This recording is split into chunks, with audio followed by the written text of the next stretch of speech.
Evening. This is the Board of Education in Guilford, Connecticut. This is our meeting on Monday, August 3rd. As those of you who have been tuning in recently, you know that the Board of Education here in Guilford is trying to hold meetings most Monday nights throughout the summer as we continue to plan for the reopening in the fall.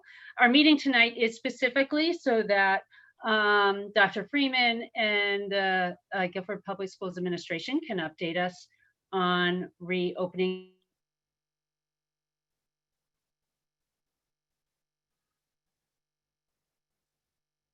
plan as a Board of Education and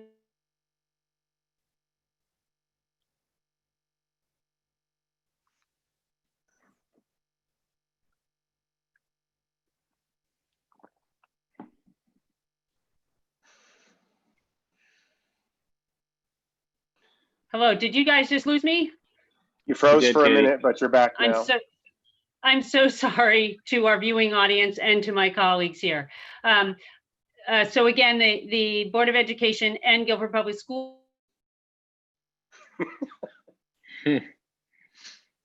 is continuing to get updates on the education. I'm going to turn over to Dr. Freeman, who may have more stable internet at the moment than I do.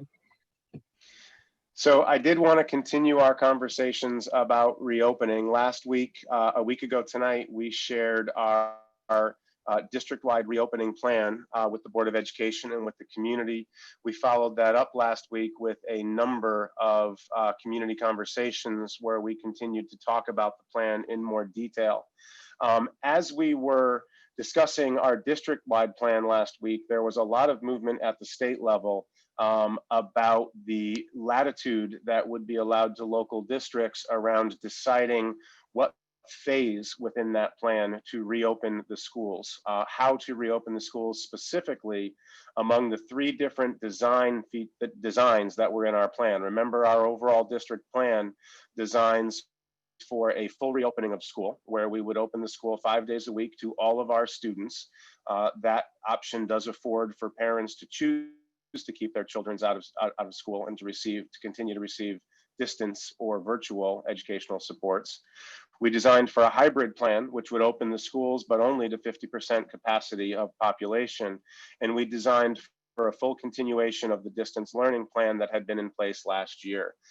That was the plan that we released last week, and we spent quite a bit of time discussing that plan last week. What I'd like to talk about tonight is where within that plan we envision reopening the schools for this year and how specifically we envisioning reopening the schools this year. The state is expecting us later this week to inform them where on that continuum we intend to reopen.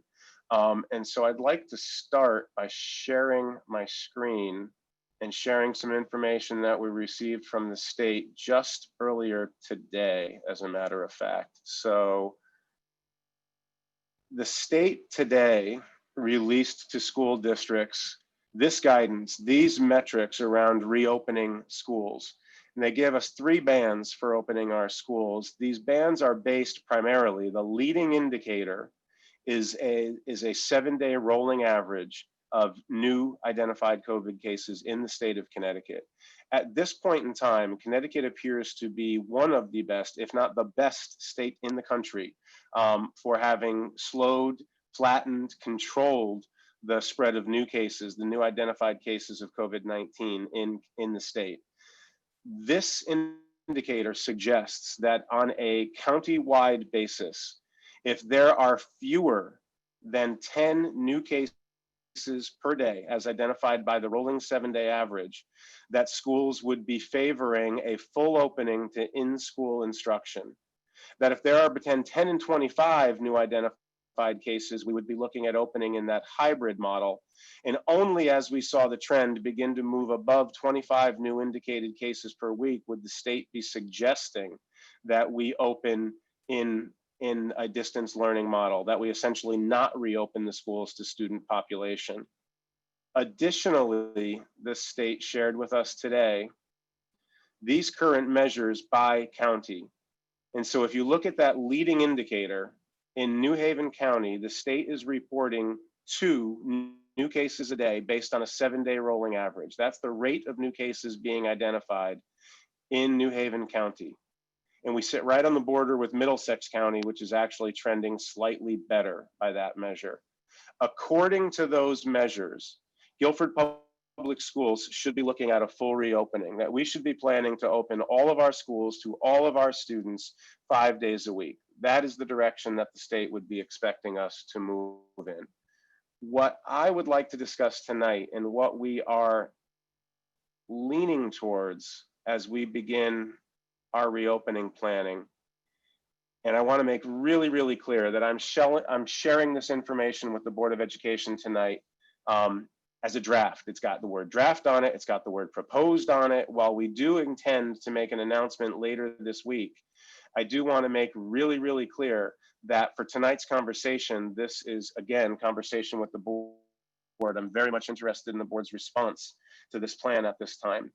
But what we are planning as of today, and what we want to share with you, the board, tonight, and obviously through the board, through this conversation to the greater community, is that we are targeting a full reopening of our schools.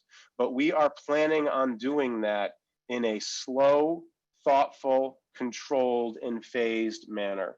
We do want to open our schools, but we want to bring our communities back into those schools in a way that is thoughtful and intentional. In a way that helps to build confidence and reduce stress and anxiety on everybody who will be coming back into these settings.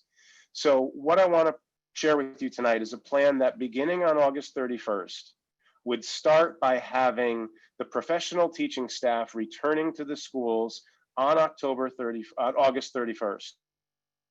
This would be for a full 7 days of professional learning opportunities, where the teachers would be working collaboratively in the schools with their administrators, with each other, with coaches, with support staff like school nurses, and we would be spending our time looking at the new protocols that are being put in place around health and safety in our schools. We would be talking about the instructional shifts that will be required for teachers across this school year, who will be supporting students both in person and virtually at home.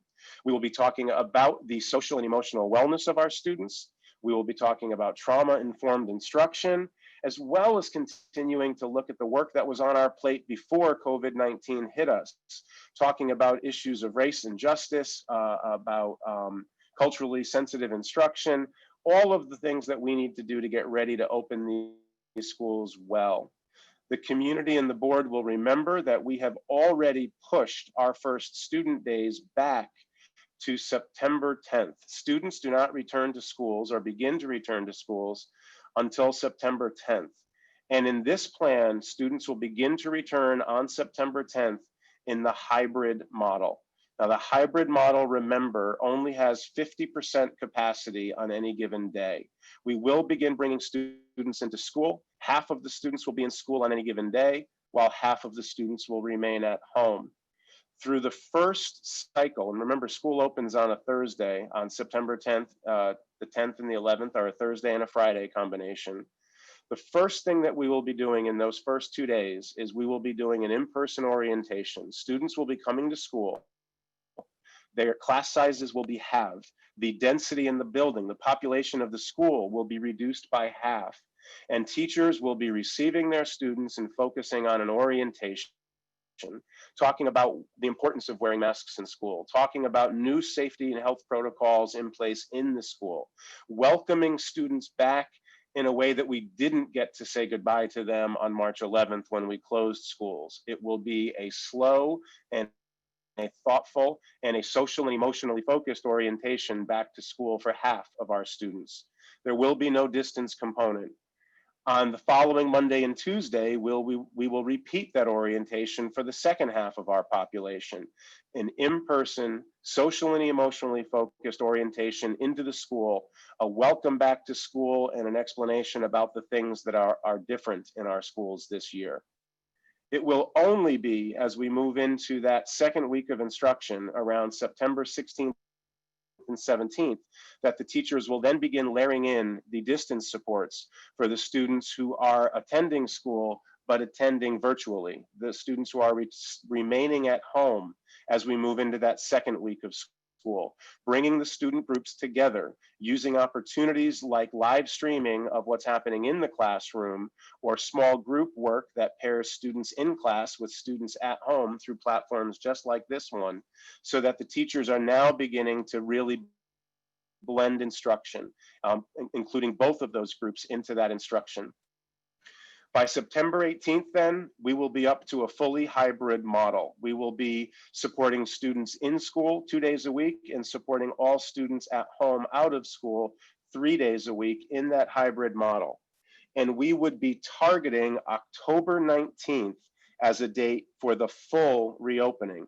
This would give us a full 4 weeks of instruction in the hybrid model, again, working on the distance learning protocols and practices and strategies. In one way, this will be preparing students in a way that we did not get to prepare them last year, should the school system need to return to a distance platform this year. All of the students will be working in that distance platform part of their time and learning the practices and protocols for that platform while they continue to have 2 days a week of in-person support from their teachers. Additionally, and hopefully, it will also be orienting and transitioning everybody back to the environment in the building, getting used to the building, getting comfortable with those new protocols while the building is less densely populated, so that by the time we return fully on October 19th, students and teachers and all of our staff members are comfortable in the building, comfortable with the new protocols, and confident that we are maintaining safety within those protocols. It's important to note that any family, any parent who would prefer not to have their children return to school, either in the hybrid or in the full in-person model, has the option, the opportunity to keep their child at home and be supported fully in the distance model, so that your child may remain home for all 5 days and be supported in that distance model. Additionally, and we think importantly, as well as the transition that this affords to us as we return, it also simply gives us the benefit of time.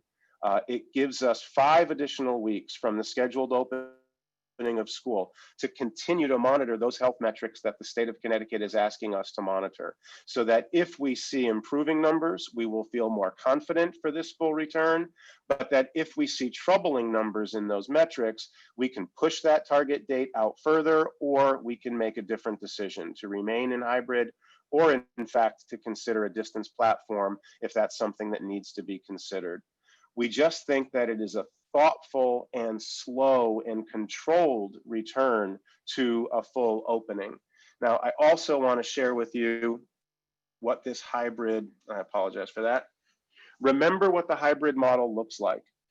The hybrid model, as we transition into it, again, opens the buildings, but just like the restaurants in our state, opens to only 50% of our capacity. It creates a less densely populated building. It creates a less crowded building.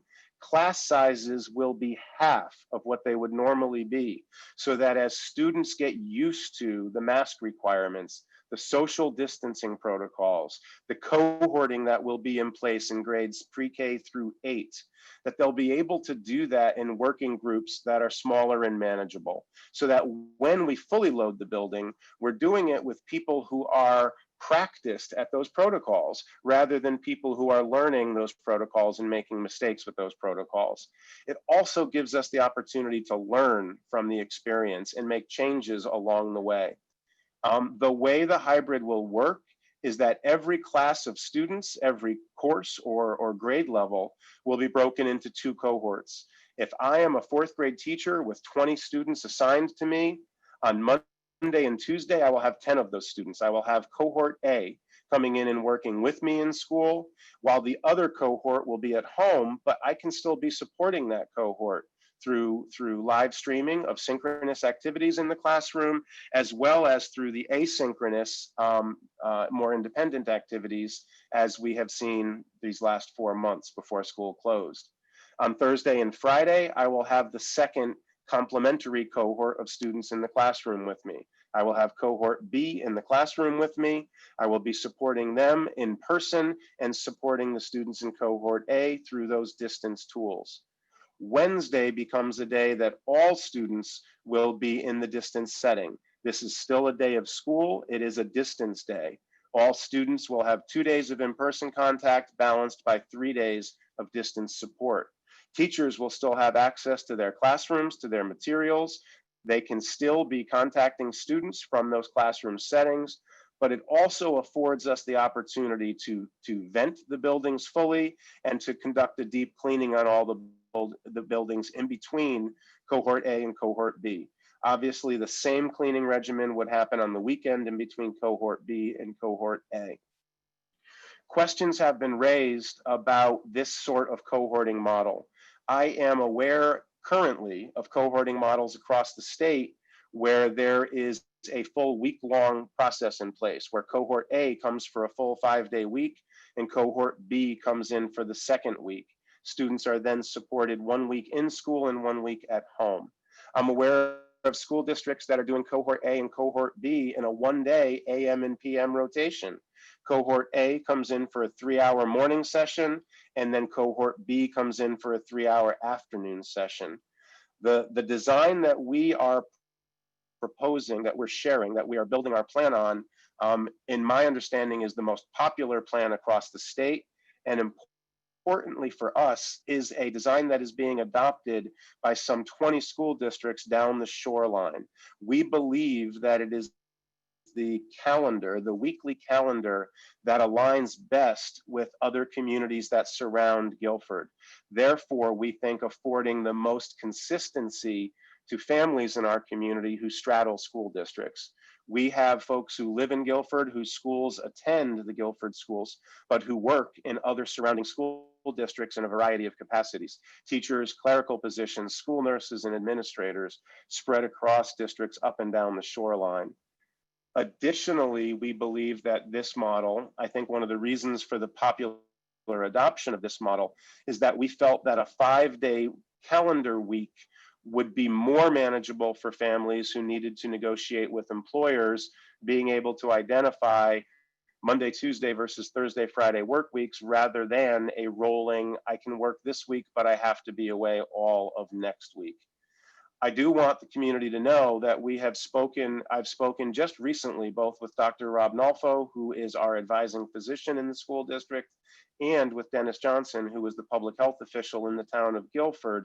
And they do believe that this 5-day schedule meets all of the expectations and all of the requirements and is as healthy and safe as a week on, week off model and the AM, PM or daily rotation model. There's another model that simply has a rotating 1 day on, 1 day off that I have seen that has 2 days some weeks and 3 days other weeks. Additionally, what I really appreciate about this model, particularly as we blend it into a slow and thoughtful reopening that would culminate with all students attending 5 full days beginning in early October or mid-October, is the Wednesday day that is built in. That is a day that is built in to understand the fact that teachers in the hybrid model, to respect the fact that they will be balancing students who are both in person and distance. And that requires some planning and some execution that remains new to our teachers. In addition to the distance learning that we worked on and learned through at the end of last year, this is now adding another complication to that. And obviously, we believe that getting students in and in person and seeing their teachers is an improvement, but we want to make sure that we've got time for the design and for the collaboration that goes into making that sort of design successful. On Wednesdays, teachers may be collaborating with colleagues. They may be meeting with students in small groups or individually.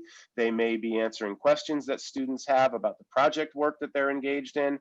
In fact, it could be a day that both groups are brought together electronically in a distance setting, something that we won't be doing early on in the hybrid model. But it's a day that recognizes the complexity that's built into this scheduling from the teacher perspective. It also allows every student to really begin getting back into school, recognizing that 2 days a week may be easier for some students who are concerned about the return, but builds them up so that they're ready to move to that 5-day-a-week threshold as we come to October 19th. Again, I've seen a lot of districts that are working similarly to this. We have had teachers involved in this design here in Guilford, and it is something that we are particularly excited about. We think that it's a thoughtful return to school. Wanted to share that with you, the board, tonight, and then obviously wanted to answer any questions and engage in any conversation around this model that you would like to. So are there board members that have questions or comments or need for clarification? Opening it up to the group here. Paul, what does an ideal Wednesday look like for a teacher? Do you see them in the classroom or working from home? You know, ideally, I would like to see that be a mix. I think that for some teachers, and I've had teachers ask if they would still have the access to those classrooms. I would love to see a group of 3 grade level teachers who were able on a Wednesday to be able to get into the building and pull materials and collaborate on planning that needed to happen together. I'm also coming to recognize that there are, however, benefits from Zoom that we will be taking advantage of moving forward. And there's certainly an opportunity for teachers to be able to work remotely on that Wednesday, which in fact would get them out from under the feet of the custodial crews who would be going through doing the type of cleaning that we're talking about. Mr. Bowden and I have already met with representatives from the custodial group. I think that the building would not be full. I don't think that it's going to be densely populated on a Wednesday, but at the high school particularly, our evening crews are very good at getting their work done and working around activities that are going. Back in the good old days, that building was humming with activity until 10 o'clock at night many nights. I think that ideally Wednesday would be flexible in all sorts of different ways. Some teachers would be working in person from the building. Some teachers would be working remotely. In some weeks, students would be really engaging in a deep project-based and possibly very independent activity on that Wednesday. On other Wednesdays, particularly in the beginning of the year, a teacher might be spending a good portion of that time contacting individual students or small groups of students to do a check of understanding and to make sure that they were moving forward. Wednesday happens to be our district-wide meeting day. It's the day that is set aside for professional learning and for early release days through the school year and for faculty meetings. And so in large part, those opportunities will be able to happen, but we'll be able to take advantage of a blended approach, just at our principals will be able to take advantage of a blended approach to their support of teachers in very much the same way that teachers are taking a blended support. I think that on some Wednesdays, you'll have some staff members in and many that will be home. I think it's going to be a very flexible day. Thank you.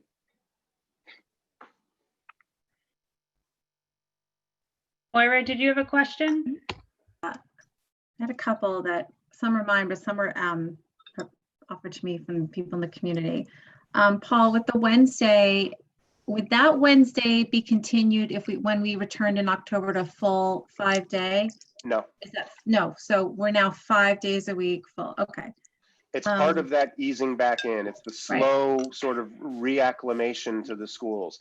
Once we returned to full in-person learning, it would be full days, 5 days a week, and we know that some percentage of students would be supported at home. It is important for the parent community to recognize that at that point, it will be full in-person learning or full distance learning. Parents won't have the opportunity to choose a hybrid model once the district shifts out of the hybrid into full in-person learning. Okay. And then this is kind of more specifics, but I think you already spoke to this. Somebody had asked the questions about how cohorts A and B will be determined, and that will still be alphabetical. Is that what you're anticipating? Only roughly. Yes, only roughly alphabetical. So principals will use the alphabet as a beginning point, but the bottom line is that principals will be making those cohorts, and the greatest priority will be to keep sibling group together. So the principals all have a sibling list across the district. We will be making sure that if a parent has students spread across 3 or even 4 schools, they will be on the same rotation, the same calendar. We won't expect to split families across the calendar. And then the last 2 things, meals. So for students who are home for those 3 days, and this may be something we haven't figured out yet, but there's also a concern, you know, that those students wouldn't be having breakfast or lunch available to them, obviously, because they're home. So is there any thought to what that might look like for families at all? Yes, it would still look similar to the summer, and thank you for the question. It's a really important question. It would look like it did during the distance learning portion, where we were still providing meals to families who needed that support at home. So K through 12, the in-school lunches would likely be box or bag lunches. Students will likely be eating in their classrooms, but those same box and bag lunches would still be available to families who needed that support, even on the 3 days that their students were not in school but were being supported at home. And we'll be working out details for pickup locations for where that would occur.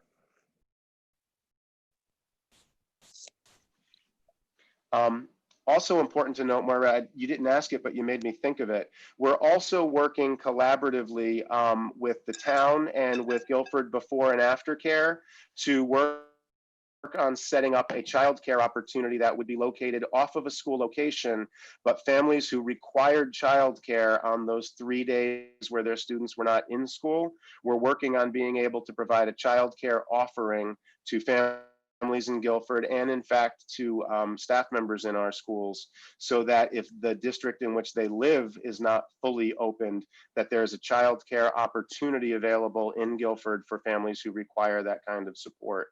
Now, I've also had questions about that. I've had questions about, doesn't the childcare opportunity violate the cohorting that we're working so hard to provide in the schools? The quick answer is yes, but for families who need childcare, they will need childcare. And we would rather provide it locally here in Guilford for families who already have an exposure to the Guilford schools, rather than forcing those families to seek that support, that service elsewhere, that might in fact have them going outside of Guilford and placing their kids in a childcare setting that has children from multiple different communities coming in. This childcare setting would only be available to residents of Guilford or employees of Guilford Public Schools, which means people who are exposed to the Guilford Public Schools themselves. And so we're looking on having that availability set up for these opening 5 weeks, so that parents who need that kind of support have access to that kind of support as well. It will likely have a cost associated with it, but we're doing everything we can to minimize that cost and to keep it as low as possible. And again, I've spoken with both Dennis Johnson and Rob Nolfo, the local health official and our advising physician, who recognize the need for that and believe that the way that we're doing it is responsible, and that based on Connecticut numbers, it is a responsible and reasonable way to move forward. I had a question, Paul. I know you've been spending a lot of time getting feedback from parents and teachers, et cetera, regarding the distance learning model that you've been using. So do you want to talk a little bit about how things are going to look the same or different, or innovations, based on all of the work that you've been doing these past few months? Yeah, thank you very much. So I think the two most common pieces of feedback that we hear as we speak about the distance learning that was put in place was, first, appreciation for how quickly that was stood up and how hard the teachers worked and the effort that was made on the part of the teachers. And there's a great deal of appreciation for what was provided. And second, we've heard very uniformly that there was a desire for more synchronous, real-time activity to be built into that experience, that in many cases there was too much reliance on asynchronous and independent activities, that over time it could begin to feel to a student and to a parent that there were assignments being given and the students were very much working through those assignments independently. So the first positive about the plan that we have presented here is that right off the bat, by moving into the hybrid model, we are creating 40% of synchronous in-person contact. So rather than 100% of the experience being at home supported independently, every child, by having 2 days of in-person contact with the teacher, is immediately moving to a balance where 40% of the time is real-time in-person synchronous contact with the teacher. Secondly, as teachers begin to take advantage of the opportunity to combine the two groups, what we're describing as blended learning opportunities, using tools like live streaming of some of the activities and conversations and overt instructional components that happen during the school day, that you are then, even on the 3 days home, increasing the ratio, increasing the amount of synchronous real-time contact that is happening. And in fact, what we heard in much of the feedback is those opportunities were best when it was not simply teacher to student contact, but when students had the opportunity to interact with other students as well. And so you can picture a class activity happening. Imagine a math class at the high school. And again, let's say that there are 20 students enrolled in that math class. 10 of the students are in person in the classroom, while 10 of the students are at home. The teacher might begin that class with a 15 or 20-minute mini lesson on a content, on a piece of math instruction that is happening. During that instructional component, the teacher can live stream, I hate to call it the lecture portion, but the direct instructional portion where the teacher may be at the smartboard illustrating the concept that he or she is sharing with the students. For that portion of the class, even the students at home are engaged in that activity through a platform like this one. They can view and hear the teacher's instruction, and they can ask questions as well as the students in the classroom can of the teacher. The next phase of the class is to move into the interactive or small group phase that takes place, where students are now given a problem or a series of problems, and they need to try to solve it using the information that the teacher just shared. You can picture a setting where the teacher has already organized partner groups that are going to work on this, where each partner group is made up of one student in the class who's working with one student at home on the Chromebook. And so the students are now collaborating. It actually enforces social distancing in the classroom because the students aren't collaborating across a table with two people in person, they're collaborating through the screen. So the next 20 or 30 minutes of problem solving happens in that setting. The teacher, wearing a mask, can move throughout her classroom, checking in on those partner groups who are working collaboratively. At the end of the class time, as the group shares out and talks about what they experienced, and students in the classroom maybe come up to the whiteboard to work out some of the problems they solved, the teacher can again drop back to a classroom camera so that the students in the class, as well as the students at home, can watch the problems being worked out on the blackboard and comment to the partner teams on how they solved those solutions. Now, every class is not going to look like that every day. And in fact, there will be days or even arcs of days where students are working on research or deep, sort of longer term problem solving. But in both of these ways, we see ourselves being able to respond to the very common feedback that what we lacked was the amount of synchronous, real-time, in-person contact. And we've got lots of opportunities to learn from the last 4 months and build more of that opportunity into the model that we're talking about here tonight. Thank you. Some of those ideas sound really exciting. I guess my only question would be, how do we communicate with parents about what the expectations are? For example, I have a child in 8th grade, Adams. How will I know as a parent that my child should be on the computer at 11 o'clock when she's not in school, when she's on distance learning, because there's an in-person event happening.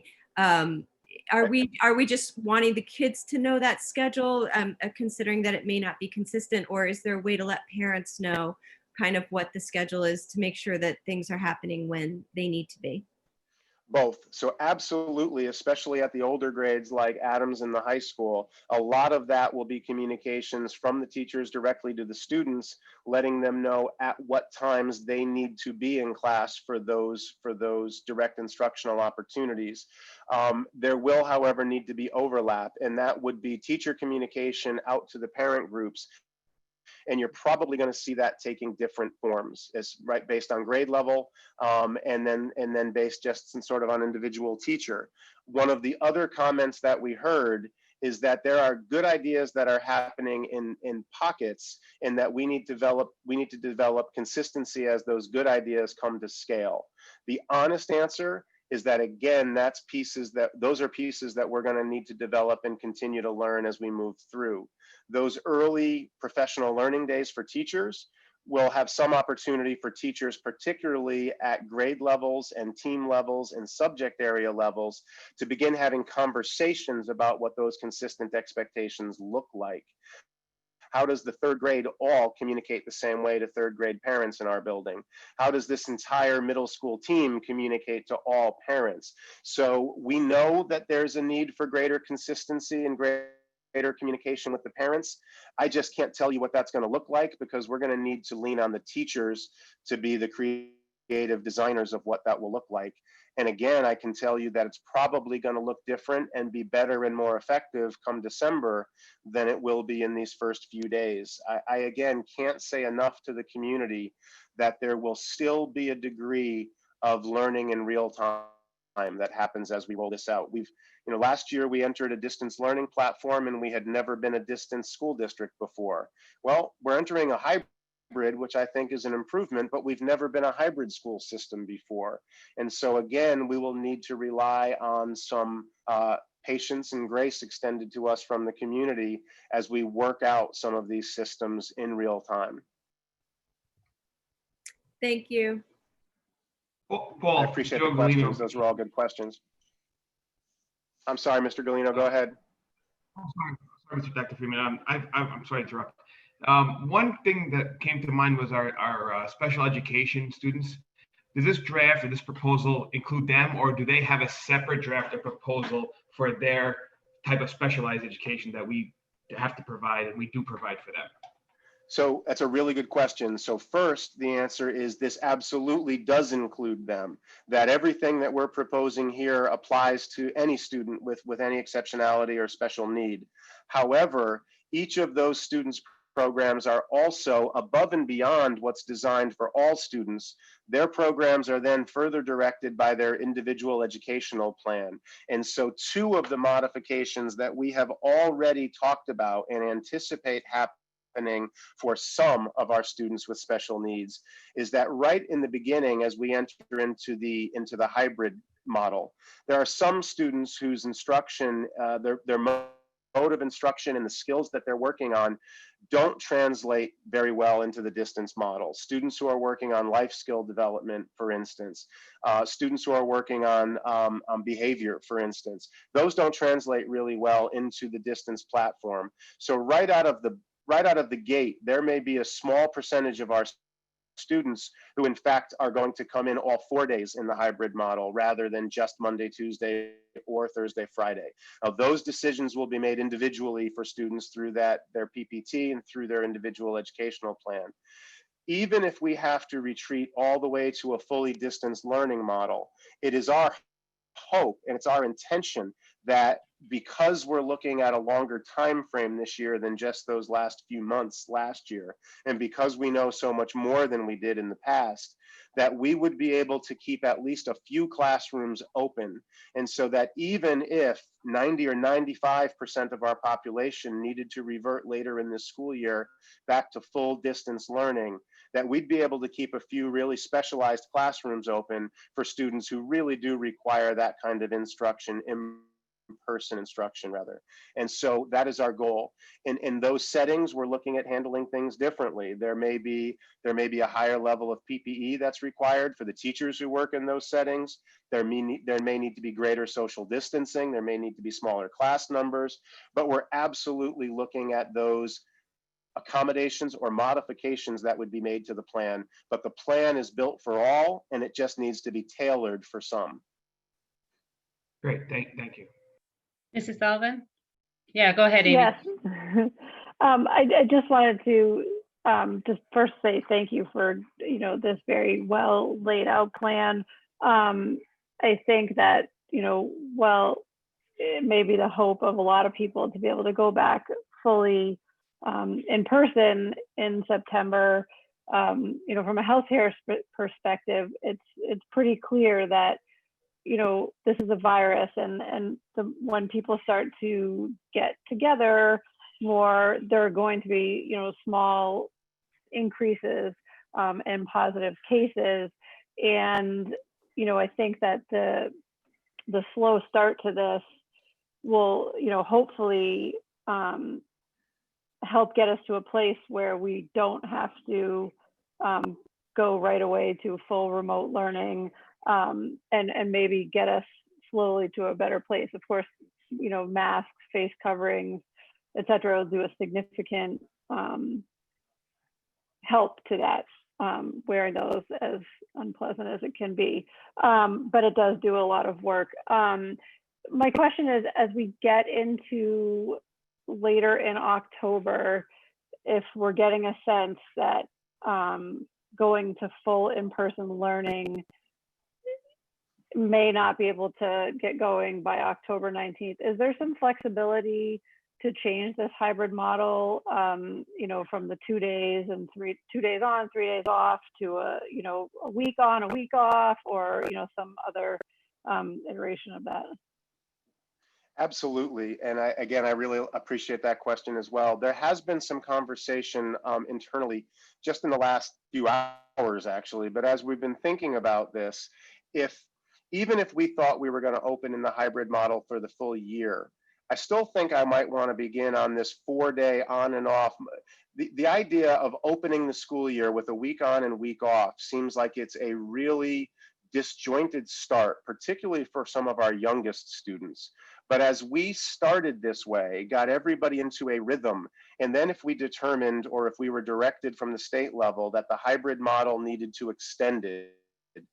be extended for months, deep into the school year, I really think at that time we'd want to have a conversation with parents and teachers and say, now that everybody's transitioned, does shifting to a weekly or even bi-weekly rotation make sense medically and from a structural standpoint? So again, what I like about the plan is that it affords a huge amount of flexibility. Our hybrid weekly calendar is not set in stone. It can change to a weekly rotation at any time. If we felt like we had transitioned in well and everybody had gotten through our orientation and was settled, we could drop to a weekly or even bi-weekly rotation at any time.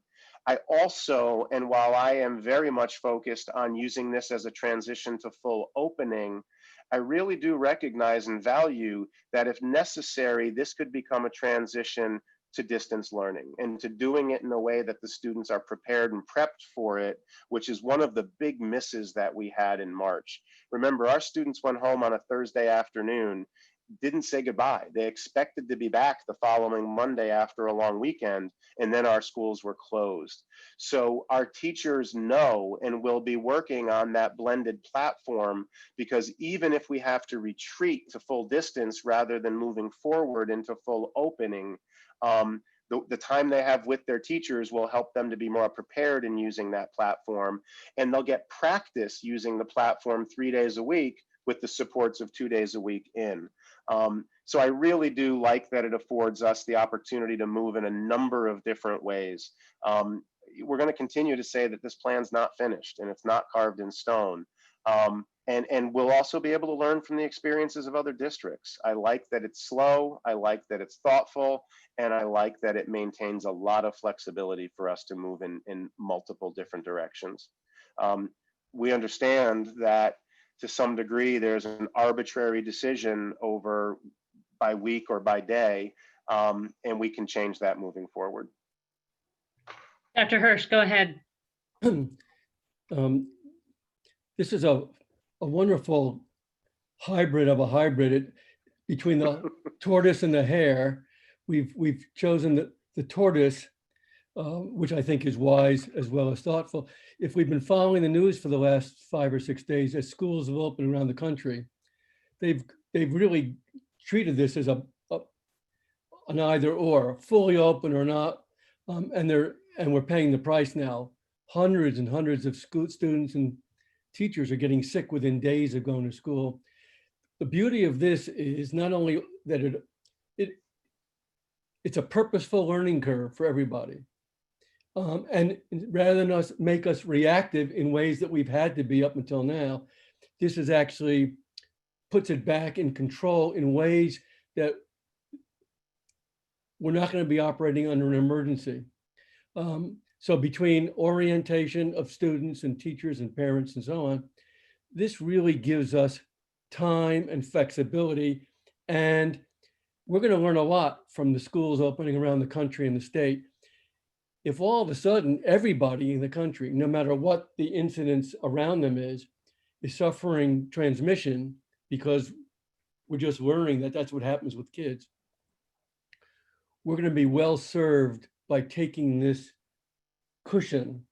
So I think it's actually a dynamite plan, far more sophisticated than even a week ago. Yeah, and again, I want to give a lot of credit to both the State Department of Education. The commissioner held a conference call with superintendents across the state on Friday, where opportunities like this were made clear, and with colleagues around the state. Other school districts like Farmington and Bethel and Old Saybrook are looking at similar phased returns, and a number of school districts up and down the shoreline are looking at similar phased returns. I think what I will note is that October 19th is one of the later. I mean, in my mind, if we're going to take the opportunity and we're going to take the luxury of time, then 4 or 5 weeks is the right chunk of time rather than 1 or 2 weeks. And so I really do think that we're going slow to go quickly here. I think that we're going slow to be cautious.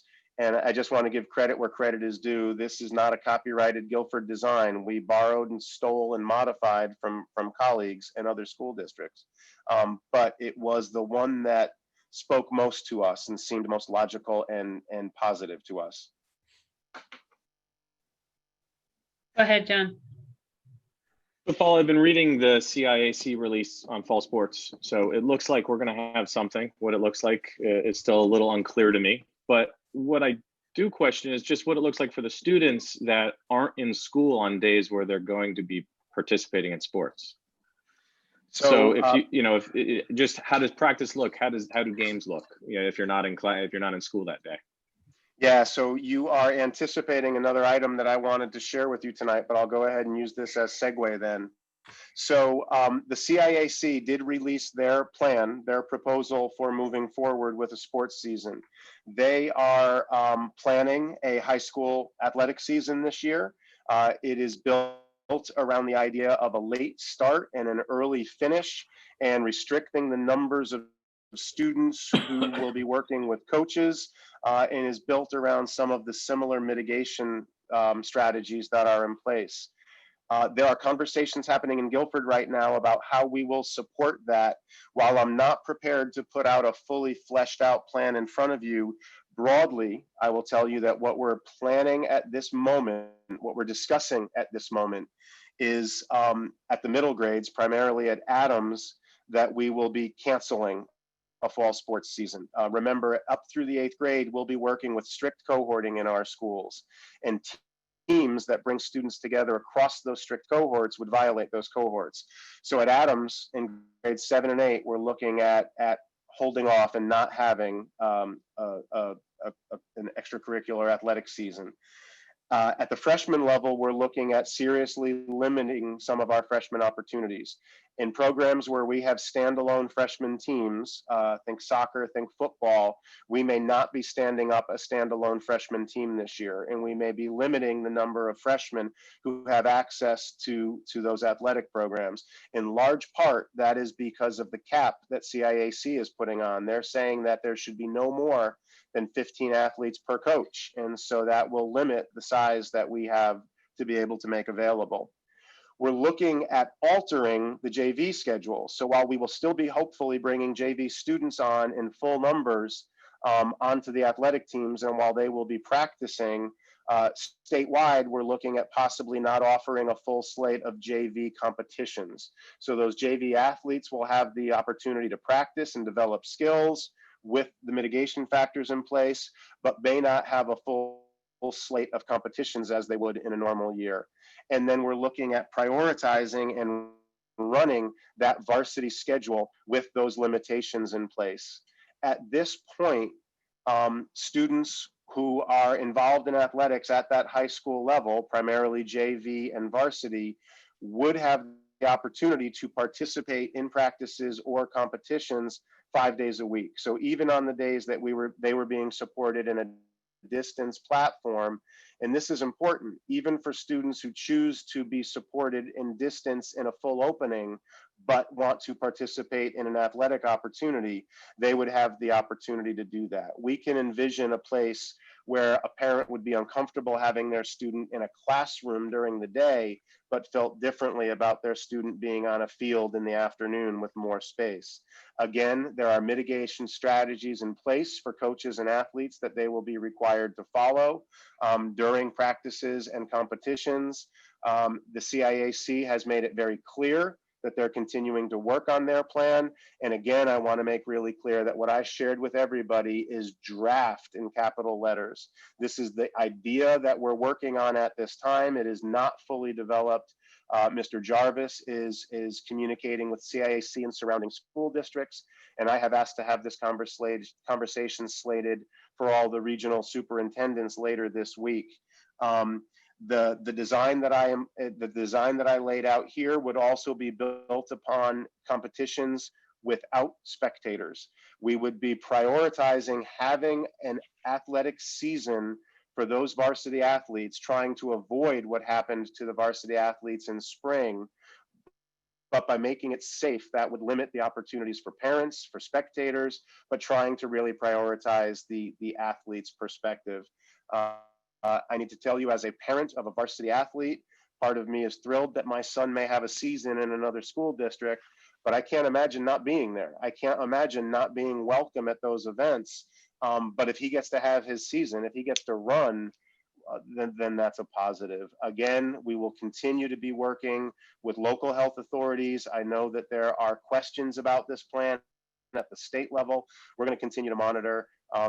I hate to admit this, but the athletic season, while it's enormously important, hasn't been priority one yet. We're still working on those classroom designs and plans. So it's moving forward, but a little bit more slowly than the classroom designs are. Thanks. Go ahead, Mr. Sands.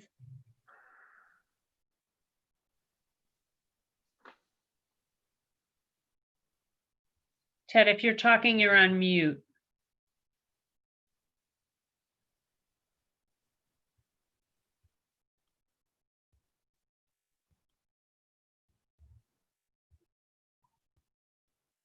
Oops. Ted is having trouble. I don't have control of. There, I think. Oh, there we go. Wonderful. Yep, you got it. There you go. I have some constituents who have asked me some questions that I can't answer about, we're not comfortable with the idea of sending the kids back to school. What is the district going to do for us as parents who are not going to have a kid in the classroom at all? Is there going to be a separate teaching staff who's working with the at-home students?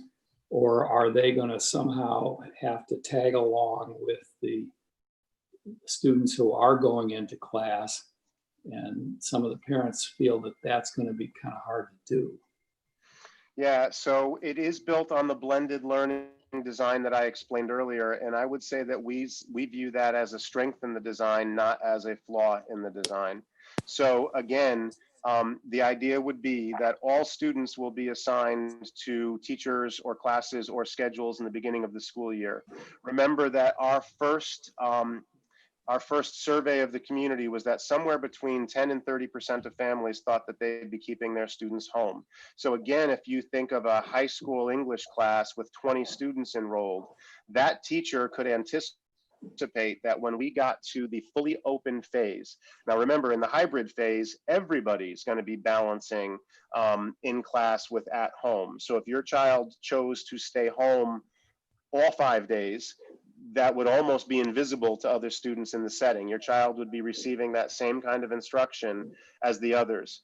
In the fully open phase, a teacher with 20 students could assume that 2 or 4 or 6 of those students would in fact not be in the classroom, but would be home. Through the use of live streaming, there's an opportunity to invite those students into the real classroom and in fact benefit from direct teacher instruction as well as from student discourse for some portion of the time. It will not be all day live streaming. I want to make it really clear that in no case do we expect a child to turn their camera on at 7:30 in the morning and leave it on until 2:20 in the afternoon. But to Mrs. Rader's question, teachers will be communicating out and saying, or maybe it was Dr. Best's question, teachers will be communicating out and saying, tomorrow we're going to be doing a direct instructional activity at the beginning of class. You all need to be here. I'm picking up a lot of background noise. I'm having if everybody could sort of mute their mics, it might make the sound quality better. If you know, we would be telling the students there's a direct instruction component that's going to happen at the beginning of class tomorrow. You need to be here at the beginning of class for those first 20 minutes. After those first 20 minutes, if all the students go off and begin working either independently or collaboratively, then that would shift to the more independent, more asynchronous component of the instruction that occurs. We have learned a lot about that balance both through the last 4 months and through the summer activity, the summer school that we've engaged in this summer.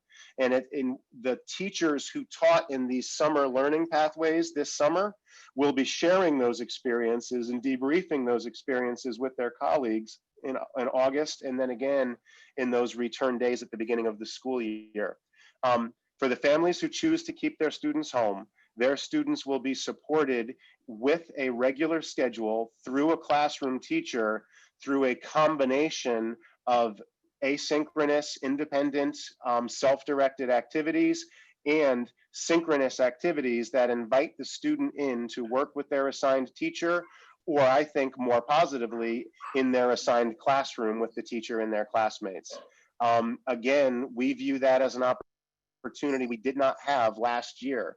Last year, every teacher who was creating all distance content didn't have the opportunity to say, we're going to be doing a class conversation tomorrow, and I can simply invite the 3 of you in to be part of that classroom conversation. We are purchasing more peripheral cameras so that teachers have a greater opportunity to change the view.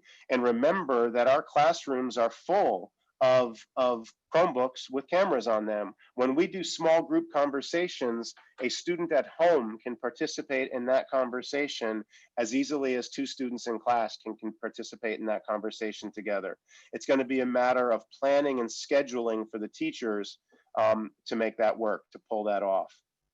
I know very, I'm sorry, go ahead, Dr. Balesters. No, I didn't mean to interrupt. I was just, as I listen to you, I'm thinking that if I am a parent watching this of a high school student, that message might be a little different, right? That and I completely recognize that the high school is working on plans for what this looks like. But if half of the students are in class on Mondays and Tuesdays and changing classes 6 times a day, if I am a remote student, I'm thinking I'm joining those classes at 6 times a day. So I'm just asking you to perhaps confirm that, or at least acknowledge that for a high school student, in terms of how often you have to check in, how often you might be in front of the computer, it might be very different than for your elementary school student.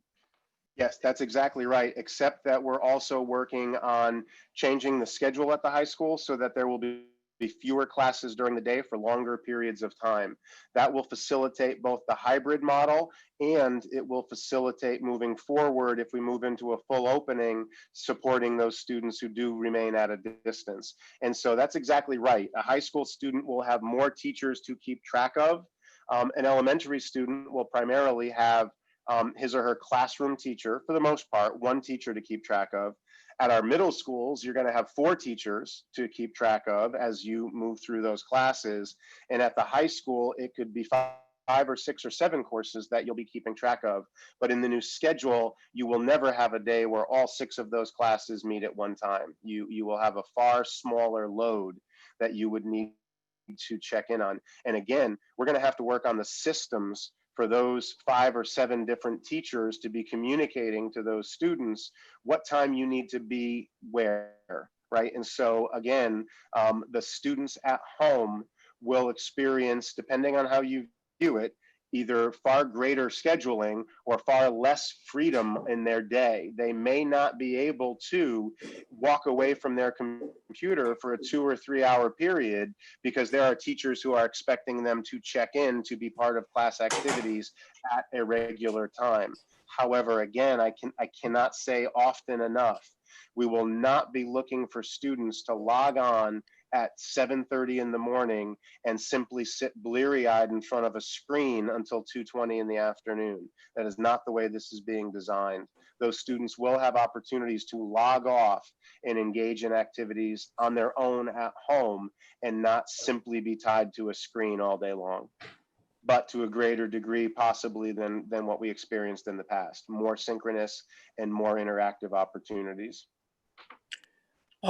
Going back to the issue of the students who are not going to be in school at all physically, the question has been raised to me as to what are we going to be doing with the teachers who feel that for health reasons, they can't be in the classroom.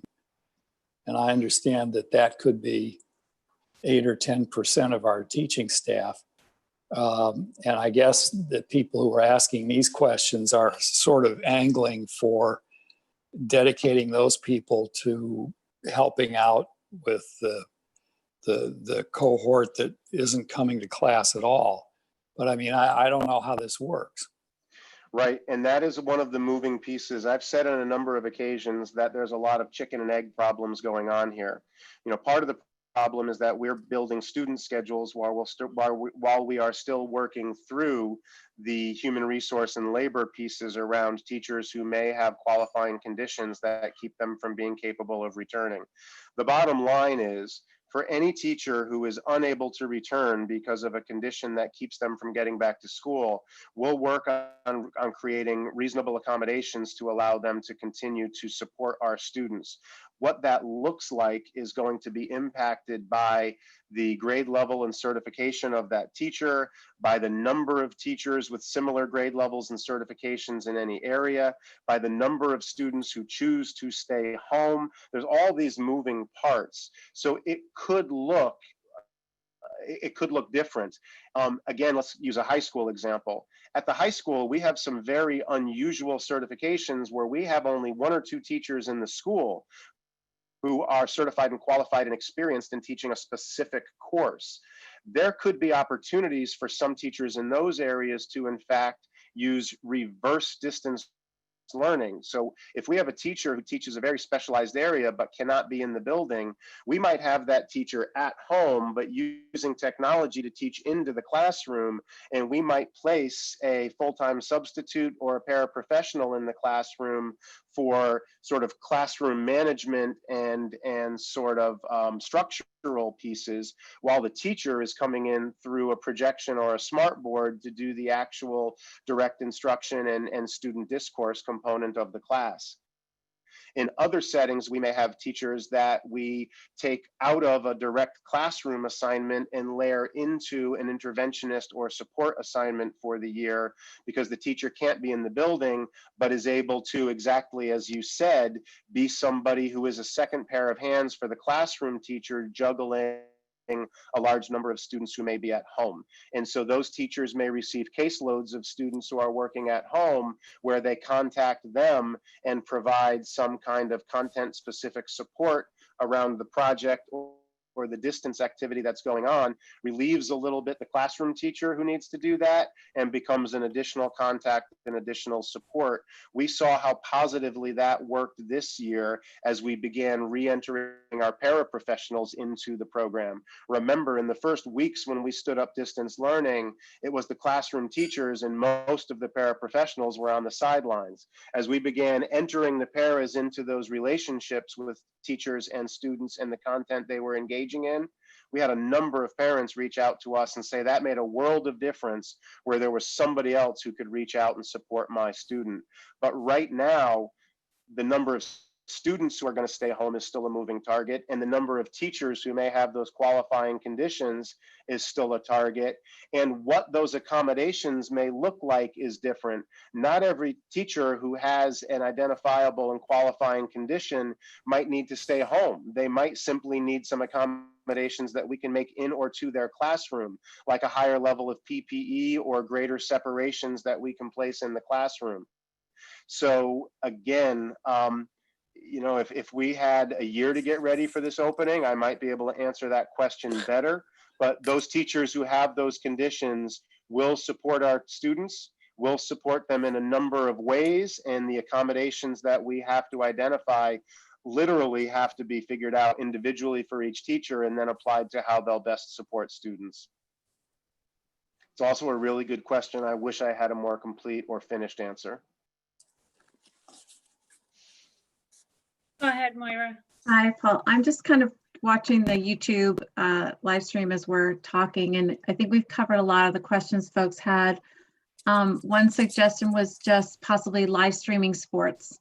So if families can't attend, maybe there's a way to film them or live stream them. So that was a really good idea. Yeah, Mr. Jarvis brought that up today, and we started trying to brainstorm ideas around that immediately. Okay. But yes, if parents can't get into the venue, we'd love to try. Now, some of our outdoor venues, we're not sure how to pull this off just yet, but Right. we have not included we haven't included Mr. Mitchell in these conversations Right. yet. We're not so ABC Sports, but we could hopefully, and then along lines of cameras too, a parent asked, with so many cameras in the classrooms, how will we address cybersecurity?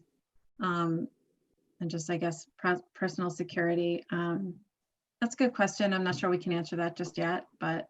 It's a really good question. And again, so part of the answer is that we are relying on the State Department. We're getting legal advice, and we're going to learn best practices as we go through this. It is going to really rely on students and parents to, right, it's going to affect our user agreements that we have with our students. We're going to have to start developing a whole new generation of Zoom etiquette. What are the appropriate behaviors and etiquettes that are expected, right? We're going to need to be coaching our students that if you're learning from home, you should really be doing it in a private, controlled, quiet space. You know, we've all gotten a little bit better about trying to set your camera up so that there's a wall behind you and not all of your home behind you. Teachers are going to be thinking about those angles as well. And that's why those ancillary cameras are going to be important, so that the teacher isn't always working off the camera from her laptop, but has the ability to use a camera and a tripod to not have students in shot when the teacher is the one doing the direct instruction. So that's mostly the teacher in the shot. And again, I think it's important to just have some reminders. Every single day, every one of our students who walks into our classrooms pretty much has a high definition still and moving picture camera in their pocket. We have had to talk to students about the appropriate use of cameras in the physical world.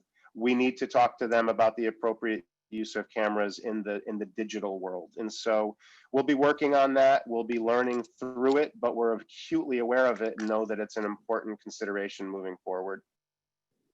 Can you indulge me a few more? If I just think that they're important. I'm trying really hard to find a yes or no answer I can give you. I haven't found one yet all night. I'm trying. I think it's really great that we're getting some really good questions. There's some questions about the music and theater program at the high school, and I know that the state said that they're working on guidance regarding this, and especially with wind instruments and chorus and things like that. So I guess it's something we have to anticipate waiting for a little more guidance on. Yep, we're waiting for state guidance to come out later this week in some of those areas. I know that at the high school, Mrs. Chaff has scheduled meetings with the high school music staff to begin discussing. And earlier today, I asked to schedule a meeting that would include administrators from both the middle and high school levels and myself to begin talking about their conversations with teachers and what that needs to look like. Excited that we have Mr. Buno back in district to help us on the administrative side to think through. He was a music teacher in this district for more than a decade, and last year he served as a K through 12 music administrator in a much larger school district. So yes, not done yet, but on the list of to-dos. PE falls in that bucket as well. There's going to need to be changes to physical education, and we're working out those answers as well. And I know we're also going to be getting more guidance about fire drills and things like that, I thought, from the state, because there's some questions here about, post Sandy Hook, how are we going to be addressing, if we have windows open for ventilation, how is that working with, all those efforts we've made for security over the last years? And we need to balance, right? There's some guidance in the COVID-19 guidelines that directly contradicts fire code. And so there are some pieces out there that we just need to have justified. We need to know, and so that is being addressed at a state level. I've spoken with both our police and fire chief here in the district. We'll continue to work really closely with them. But you're right, we need to continue to plan for the very unlikely statistical threats of an intruder or a fire, and the reality of the virus that is in Guilford and has been in Connecticut, and that we need to plan for. Now it's in Connecticut at very low numbers, but we need to be planning for all of those threats to our students. And is there a way to balance those concerns just for this year or this next whatever period of time until we are in a world that is post-COVID? Thanks, Paul. Are there other questions, comments, clarifications from board members?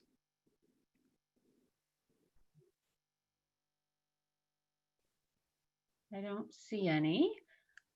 So again, on the state's really short time frame, we will be expected to release a final version of our opening plans to the state later this week. So I did want to share it here tonight. We will be working on providing another town hall meeting. I believe that Sean Scanlon may be hosting a town hall later this week and has asked me to participate in that. So to a degree, that may give people an opportunity to address some of the questions they have. Mrs. Rader, I'm really glad that you pulled some of the questions into this conversation tonight. I know that Dr. Balistraci is going to remind the community, but you can continue to email comments or questions directly to us by email. And again, I thought that the town hall last week was incredibly successful. So as we developed some more of these answers and plans, I think doing something along those lines again will be important and valuable. Yeah, that's terrific. And I do again want to remind our community that they should feel free to call us, email us and call us if they have questions, but email us with questions. The entire board has their email addresses on the Guilford Schools website. I do want to note that if you asked a question prior to last Tuesday night's public forum, we tried to get to all those questions, but if somehow something got missed and it didn't get answered in that public forum, please reach out again. We certainly have every intention of answering questions to the best of our ability at any given time. And So Dr. Balistrati, I'm sorry, Dr. Balistrati, but you reminded me, I failed to mention, we're also working on a frequently asked questions document where we are collecting so that you will not have to go back and rewatch an entire 2-hour-long meeting, that you'll be able to search a frequently asked document by subject and be able to find a specific response. We should have that up later this week. Terrific. I also just want to acknowledge that we are also receiving emails from folks who are sharing with us their opinion about model design. And I just want to note that we are reading and responding to those. But as you can imagine, we're hearing from parents who really wanted to go back right away in a full capacity mode. We've heard from parents who really want us to be remote right away. We've heard from parents who are really hoping that we start in a hybrid model. This is really challenging. People have different concerns, different views about how we might want to approach this. And I just want to acknowledge that we are hearing all these concerns. We are understanding all these concerns. We are not going to be able to respond the way that each person would like us to. So please understand that we are taking into consideration anything that is sent our way, and it is part of the thought process that goes into what this final plan will look like. You know, I think what you're hearing tonight is that school-specific details are being worked on and will be communicated as they are known. We recognize how hard it is to be patient as you wait for those. We as a Board of Ed will continue to meet on Monday evenings. Our next Monday meeting will be next Monday night. This is actually a regularly scheduled August meeting. As Dr. Freeman noted, there is thought of doing another public forum. But we hope that these meetings continue to be useful avenues for the public to hear us working through these details, asking questions, and hopefully then communicating to all of you as we ask them. Before I ask to adjourn the meeting, are there any kind of final questions, thoughts for this evening? All right, I'm seeing none.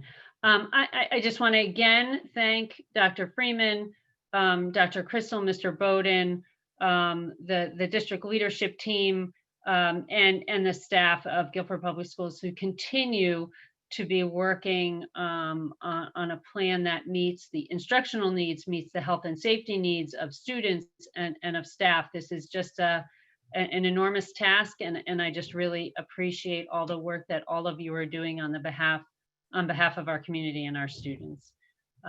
With that, I am going to ask for a motion to adjourn the meeting. Mrs. Sullivan, second. Dr. Best, all in favor? Aye. All right, all hands raised. Thank you so much. Thank you to those of you who joined in tonight. Again, we will see you again next Monday, and feel free to reach out in the meantime with questions. Good night. Thanks, everyone. Good night. Good night.